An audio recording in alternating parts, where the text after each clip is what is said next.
Hi, gang. Today I want to talk to you guys about the 7 habits of success. And this comes directly from Dr. Stephen Covey's book on the 7 habits of highly successful people. And I modified it a lot of times in life for different phases of my life and growth and my different aspects of leadership that I've learned from personally from him through his academy, receiving his 7 habits certification and completion, and I've adopted it to help students. I have one piece you've probably seen in your classrooms, the 7 habits of highly effective A students that I found over the years of practice of teaching, where I found how students that were successful all had pretty much the same habits, the 7 habits, and or one or two different ones. But I've made a creation for that to help students, and I thought this would help get a little bit of information flowing about how to work with others again and in teams and modify your lifestyle for success. And if we think about that, one of the first things that Covey says is being proactive. He loves to use this. And I like to say it's more about being responsible for your behaviors so that your results are a growth result and a success rate.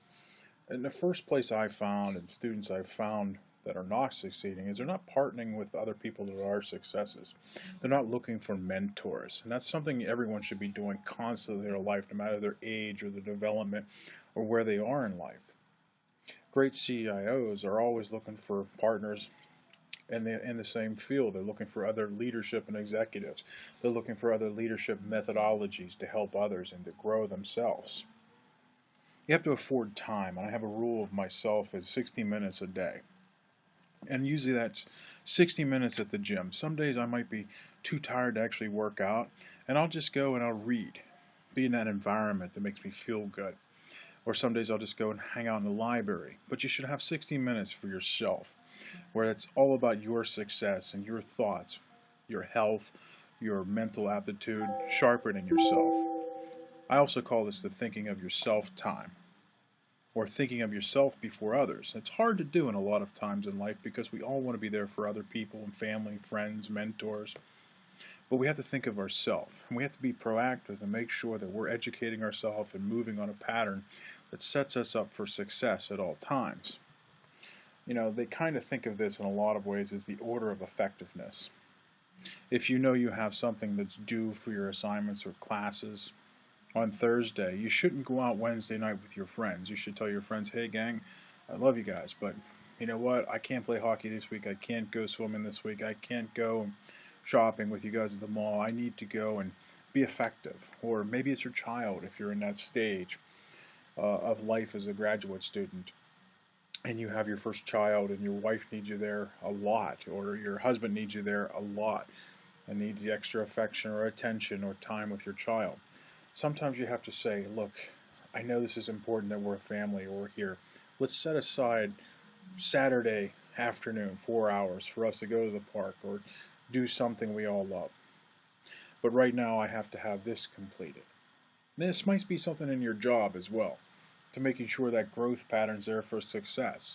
It's part of setting a goal and seeing that end in mind, that goal that you really have to have. Covey has kind of a charting when you think about this, and it's a growth in life. He has 7 stages. The proactive stage is what we're talking about now, being proactive. But beginning with the end in mind is the second. The third is put first thing first.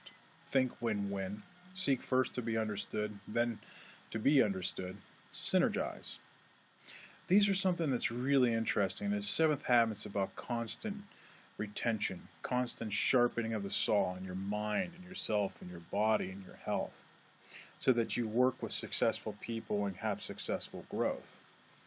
The first stage is, if you see in his idea, is almost like sands of time. You see this bottom part where you kind of turn it upside down, I think, in my mind, to get this private victory for ourselves before we can go public and help other people.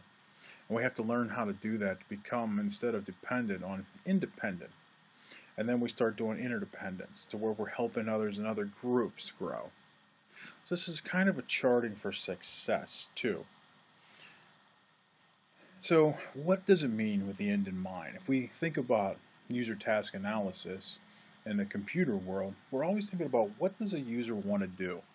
What's going to get to that end goal? Make them the happiest without frustrations, anxieties, disappointments, stoppages. We want to know that end point, and we should constantly be revising and doing SWOT analysis, as I tell all my students, strengths, weaknesses, opportunities, and threats, to help us understand what our goal and our end is in mind. Maybe for right now your 5-year plan is this degree, or a graduate degree, or a doctor's degree, or getting that great job, working for IBM or some company that's been out there for years, or others that's changed hands and become something great in the innovation world. So we have to have a goal and an end mind, and then we can start thinking about how we prioritize and how we focus our energy, and making sure our time is spent on things that actually help us, and more importantly, things we control. This is hard. This is hard for me today. Still, we can't control people and other things that happen in our lives. Sorry, gang. But we can control things that are in front of us. We have a circle of control. And then there's things that are outside of our control.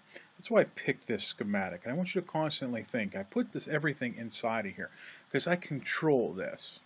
I control the message I'm sending to everyone. I don't allow it to go away, but I bring it right in focus for what's important. And it's the things that I control. We can always control our emotions, and I know sometimes it's hard. You get that bad grade, and you're like, why? Professor Spangler, I can't stand him. Sometimes just taking a check and saying, deep breath, let's think about this. Did I study enough, or did I go out too much? Did I go shopping too much? Did I not put enough book time in? Did I not check over my commas? Did I not go to the writing center? Did I not use all the resources? Ask a mentor what they thought of my paper. Ask them to test me on some of my skill sets. We can control our actions about how we move and go through life. We can make sure we have 60 minutes a day for ourselves. We can make sure our decisions are on the track that controls our successes, and make sure things that are outside of our control are pushed out of there. Think about it. We can't control a schedule for the buses. So if every day you plan to take the last bus that gets you at school at the last possible minute, you're bound for a problem. But you can put in control saying, you know what, I'm going to leave 20 minutes earlier, and I'm going to take the 20 minutes earlier bus to make sure I have that opportunity to get to school earlier, get prepared, make sure all my notes are with me, and if that bus doesn't come, I can always have that late bus, that last minute bus. These are things we can control through our actions and our decisions. When you think of this, we're being proactive when we make those decisions instead of reactive to where we got to refocus our attention. We have this circle of influence and a circle of concern, and they are very much concerned with each other. You have to think about the circle of influence. Can you really influence someone else's decisions? Not really. Should you be totally concerned about it? You should only think about the things that you can actually influence, that it's going to help your life. Taking the earlier bus, reading a little extra, going to the library and asking one of our awesome librarians for a little extra help on reading material and literature that you might not have found. Putting that extra time into the paper. Asking a peer, a friend, a family member to read over your paper. This is things that you can influence. So they are inside of this area, and you're not being reactive to not doing something or last minute. This is planning and staging.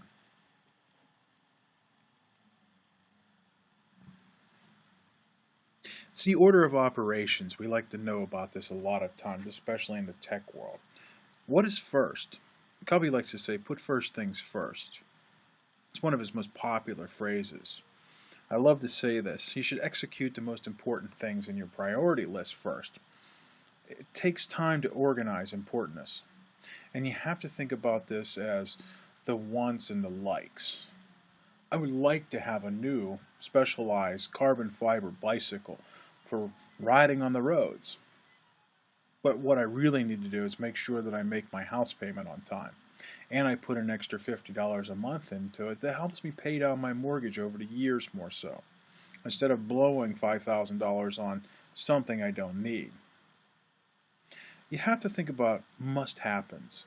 I must go to the library. I must get this done first. And I tell students, take time, make a Google Calendar and set up alerts on your smartphones to send you messages 2 days before something's due.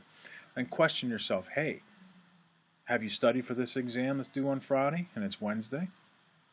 Make these things important to you. Get rid of the things I want. I really want to go to see the new movie out Friday night. Make those into a reward. I'll go Saturday if I spend Wednesday and an hour Thursday studying.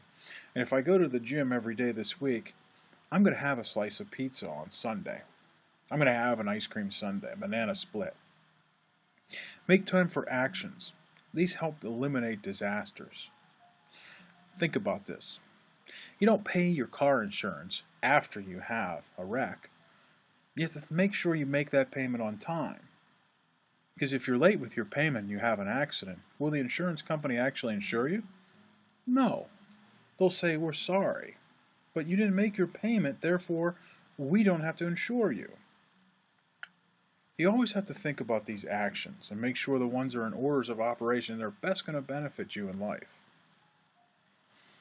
The team has no I. Everybody's heard this phrase. Team has no I. We've heard it 1,000 times. What does it really mean? It means thinking about winning situations, or more importantly, win-win situations, which you're going to learn as you transfer into, instead of dependent stages, into independent stages where you make decisions about winning situations. Learning to work effectively and efficiently. Looking for the optimal results. Discarding items that make you lose time, you lose efficiency, lose money, lose grades. Don't drown in the what ifs. What if I would have did this? Don't drown in the negatives. I love to hear people talk. And I'll pass by in the park or I'll pass by in the lobbies or in the library and everyone talks negative. If only that professor would have given us more time. If only I would have had $50, I could have bought this. If only I could have had more money, I would have bought a better car and not had this. These are the negative Nancy life issues or people around you. And you have to rid them of this. You have to take your life and say, no, I'm sorry. I'm a success. I know I'm a success. And I look at life, how can I influence myself by thinking positive all the time? It's not easy. We can think of positive ideas when we think of win-win situations. And it's an easy balance. I had a great mentor one time, who was president of a university I worked for, tell me you have to think of win-win, Scotty. He said, yes, you want to work here, but if you're not getting paid enough, you can't win because you can't achieve what you want. You want to go to school and you need to be able to make your payments, but if the job's not allowing you to go to school, maybe you should leave the job. If the job's not supporting you, you have to think about how you can find other additional ways to support yourself by adjuncting or doing something that's different. Maybe I teach people motorcycle safety is something that I know. Or you have to come up with creative ways to make win-win situations. Everyone thinks these are out of our circle of influence, but it's not. You always have the option to say no, or this isn't a win-win. How can we think about this? How can we work together to make sure each of us has a success in this path? A lot of people don't like to think about that because they don't like to test the waters. They don't like to throw a pebble in the lake because they know if they throw a pebble in the lake, no matter how small it is, it makes ripples, and those ripples grow through time. But sometimes ripples are good because nobody likes change, but if change is a good idea, it's going to make things more effective for you and everyone else. That's a win-win situation, so you have to be the risk taker sometimes to do this. We have to rid ourselves of those negatives. If you have a teammate on there, you have to think about how you can transition that negative Nancy into a person that understands he's the negative or she's the negative person.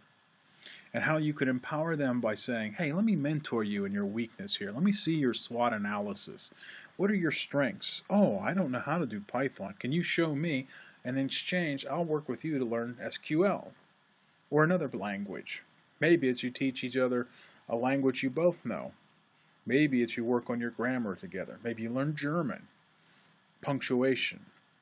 Maybe you spend an extra hour together just talking, working through life's problems that everybody needs someone to just emphatically listen to them, to get it off their chest, to move forward. I'll give you a great example. I had a great friend. His name was David. David and I had a wonderful relationship together. It was based on win-win situations. We went to school together when we first started. He would teach me his strengths, and I would teach him my strengths. I learned a lot about psychology and biology, and that was a weakness of David. He shared his love of history and the things that were passionate from him. So we'd share notes from classes and talk about why they're important. And we'd had a balance. When David's car broke down, I picked him up to make sure he was a success and got to school on time. He, in exchange, would make me dinner. So we'd stay after class, have dinner, and go to the library and study and not have to go home. I won because I didn't have to pay the extra amount for dinner that I couldn't afford and work the extra job, and I was able to stay and study more in the library. So we found win-win situations for our relationship. At some point, it became win-lose. David was winning and I was losing. So I had to say, David, our friendship has gone on for decades. But unfortunately, in my professional career now, it seems that I'm always only helping you. You no longer want to grow, no longer want to take courses to learn or share books, but you constantly ask me how to fix your ethical problems or your legal problems or fix your car, fix your house. There's no other side to this. And so I parted seas with David, even though we were friends for years and decades. And I said, I'd love to be friends with you again, but it has to be a win-win situation. Please contact me again when you have a win-win situation, something that we both can grow together with. And he understood this, and he accepted this. Think of it as continuous improvement. At all times, every business is thinking about how we can improve, monitoring, measuring, and looking for successes in their employees, whether it be a work line or a computer or a software enhancement, time adjustment, workday time adjustment, or something or an innovation that they need.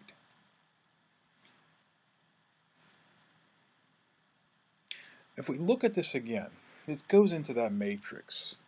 Being proactive and helping to one forecast the completion and prioritizing that critical path is one of the greatest ways to start this up. Once you start collaborating, communicating office with each other, you're starting to be accountable. And this circle grows, and you'll see a lot of the shapes. I'm very much into circles because it's continuous improvement, continuous cycle, working with the path that you can influence inside your circle of control. Creating continuous improvement and improvement in yourself is one of the things you have to constantly judge, constantly revise your SWOT analysis. If you see something that's a threat, you have to think, how can I move this threat into an opportunity? Can I get a mentor? Can I talk to Dr. Spangler about an opportunity? Find a way. We can't always see the path to a winning situation. So sometimes it helps just to have a voice. Maybe it's your pastor. Maybe it's your father or mother. Maybe it's just a friend or a neighbor. Maybe it's somebody you meet today. And ask them, hey, here's a situation. What would you do? How would you handle this? Is there a way that you've become a success before from this type of situation? Or maybe you see someone who is a success and winning, and you ask them. One of the greatest ways salespeople win is when they look at the successes of other salespeople and they ask them out to lunch and say, how are you making these sales? What are you doing to get all of this? One of the things I've found, which nobody likes to do, is emphatically listen. We always like to listen to someone and immediately say, here's what I think. Here's what you should do. Sometimes we should seek first to understand, then to be understood, as Dr. Covey says. It's about communicating effectively, especially in an organization. I like to call it, don't be a preacher. Think about how you can lend advice through ideas of creating an emotional bank by taking stuff on and just listening to somebody at some point, listening to your team members, listening to their frustrations. Many a times I see students and teams fail and fail their teammates because they get so engrossed in their own personal devices and their own thoughts in their heads that they're listening to instead of emphatically listening to someone else. Instead of listening to all the points of view and coming up with the best solution, they demand that they take their solution. They forget to listen emphatically, because when you listen emphatically, you can take someone's tacit knowledge. That knowledge is not wrote down, that they've learned from experience, maybe from their fathers or friends. Like I learned how to fish, for example, from my grandfather. We'd walk along the highest point of the river we were going to fly fish at. He'd stop and watch the direction of the light, check his compass, put his hand up in the air to see the shadow. He'd look to see where the water was bubbling, where the oxygen was rich and then flowing. We'd approach the water and he'd crouch down slow and make sure the light's striking his face and the shadows are going behind him so he wouldn't scare the fish. He never told me this, but I learned this. He watched to see what the hatch was, the bugs in the water. He'd walk back and he'd tie something to look just like it. Then ever so slowly he'd go to the oxygenated water and upstream just a bit. And he would throw lightly his line in and let it float down to that area where he knew the fish would be right after, because the water is rich with oxygen and good flow, and they could safely swim. That hatch would meet and boom, he would catch a fish. He never shared this in writing, but I learned by watching. I emphatically listened to the silence and the demonstration of languages and visual skills he gave me that helped me today learn to be a great fisherman. It also applies to how I look at life a lot of times. If I want to be able to do something, I look at other people and how they've acted. I've watched their passes and see where they go for what path has led to success and where others have found failure. I'm not doing any talking a lot of times, but I'm listening, through emphatically listening and watching. I'm creating my own information, and I disseminate that in my groups and circles. I talk with my peers all the time about this. One of the best and most effective ways to manage is from the bottom up. That's when managers listen to the people on the lowest scale, to what's really happening. Think about this. If you're a CIO, do you really know what a person is doing at the bottom rung? If you're having a problem with cyber attacks or something, who should you talk to? The middle managers? Yes, if they're listening to the bottom. If they're going around and saying, what do you see? How do you understand? Are you observing any complications? I've seen this in many businesses where I've been, to where they forget about human capital. Because we befriend people, and one of the most poignant parts of understanding attacks is internal attacks. Because when that one person who's looking at continuous improvement and watching and monitoring for safety checks gets to be tired, they end up giving passwords out. And when they give these out because of their friends and they're befriended, it creates the first place that businesses lose control. One of the best ways to find out if this is happening is talking to people at the bottom. If you find out that there's not very many tickets for fixing anything, question whether or not the computers are being fixed and why the tickets aren't coming in. A good guess would be, something's wrong. So ask at the bottom. Oh, I fix it myself because I have the administrative passwords now. They're never changed. Bingo. The same goes on a line. Just think about Ford. When Ford first started his process line, he listened to manufacturing parts and people on his line say, well, we're not making cars fast enough because the steel we have is not bending easily. And he said to the workers, well, what would you do? He said, well, we'd get better steel. So he talked to steel workers, and they said, well, here's how you make it, but our plant won't do this. So Ford actually created his own steel-making plant just to help his workers. And they got more effective steel and were able to bend faster, which in turn created a faster-moving Ford production line. He listened from the bottom up. This is great management, and emphatically listening. Everybody sees something different. I love asking students to look at this. What do you see? Do you see a young, vibrant woman, or do you see an old lady? Depending on the way you view this, you can see both, or one, or neither sometimes. Do you need some help? Let me show you. If you're looking at it, this is the mouth of the old lady. This is her chin in a fur coat and comes up around. Here's her eyes. Now, this is her nose. Let's change our perspective. This is the chin of the young lady. This is her sharp little nose, her eyelashes, and now her ear. And this is her hair and a little feather coming out. Do you see them? Surprising, isn't it? We don't always see what we want to see. But if we look hard enough and we listen emphatically, we can learn from others to see things differently. There's always two sides to something.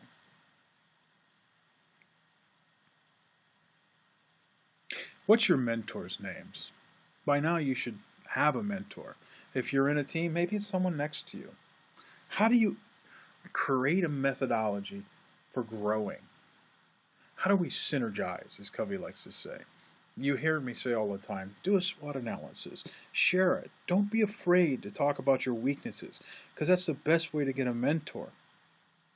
It's the best way to come about growth, because they can share with each other. Share your tacit knowledge. Remember my grandfather's fly fishing story. Think about how I learned. Somebody has something to offer you. If you ask them to do a SWOT analysis with you, it might be shocked that they didn't know they had this skill set that you need. Let's think about synergizing, working together, especially on teams. Continuous improvement is still in that domain at all times. I told you that Covey's idea in the last stage was sharpening the saw, seeking continuous improvement and renewal professionally and personally. How do we do this? I came up with a quick list of 7 of the things that I do. I constantly find new mentors. I constantly share my mentors with other mentors. I go to my past professors. We meet twice a week sometimes. We do it through FaceTime. We do it through Skype. And I just talk and I listen. Some days I don't have questions. I just call to say hello. How you doing? And it ends up into a conversation about great new books, new ideas, problems they've had, things we can solve. I call past supervisors. I still call one that I call grandfather.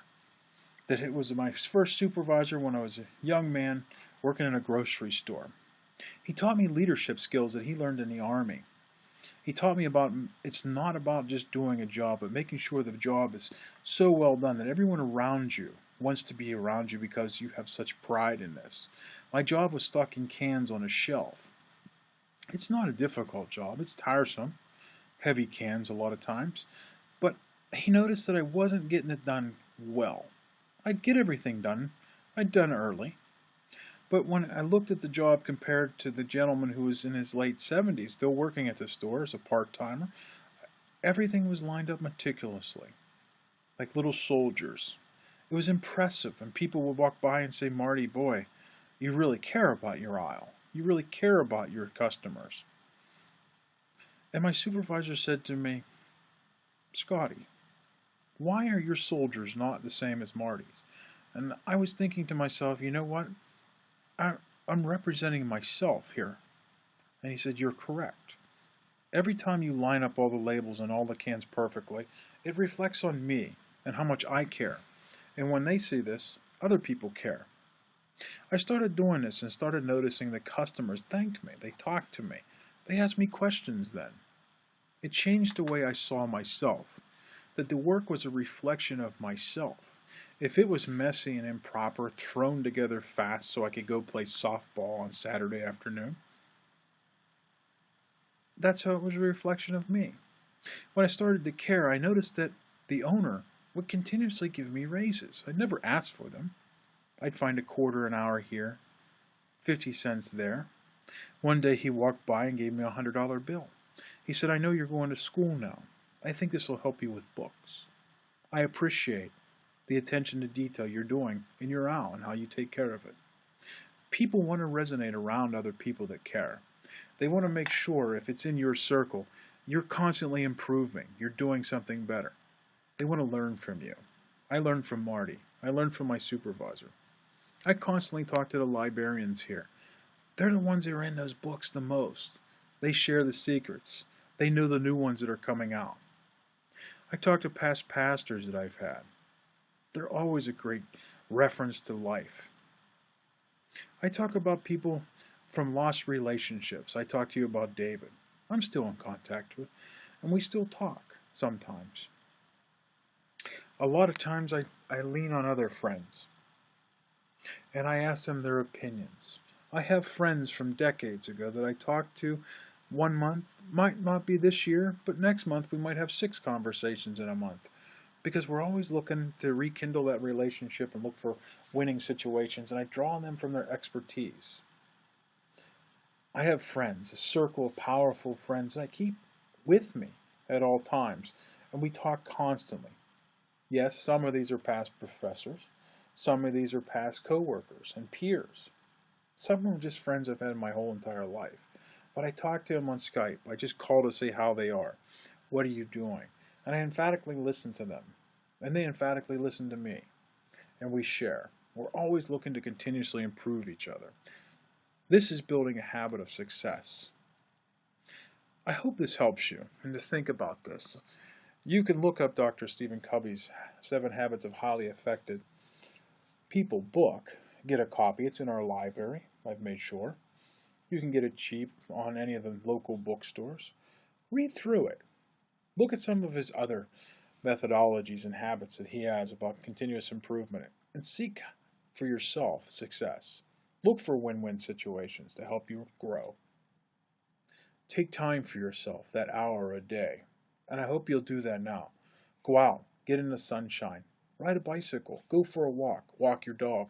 If you don't have one, go to the local shelter and walk a shelter dog. They don't get out unless we help. 1 day a week, you could change a dog's life by going and doing that. Brush a cat while you're there. Do something to make you feel good. Eat an ice cream cone. Have a great day, everyone.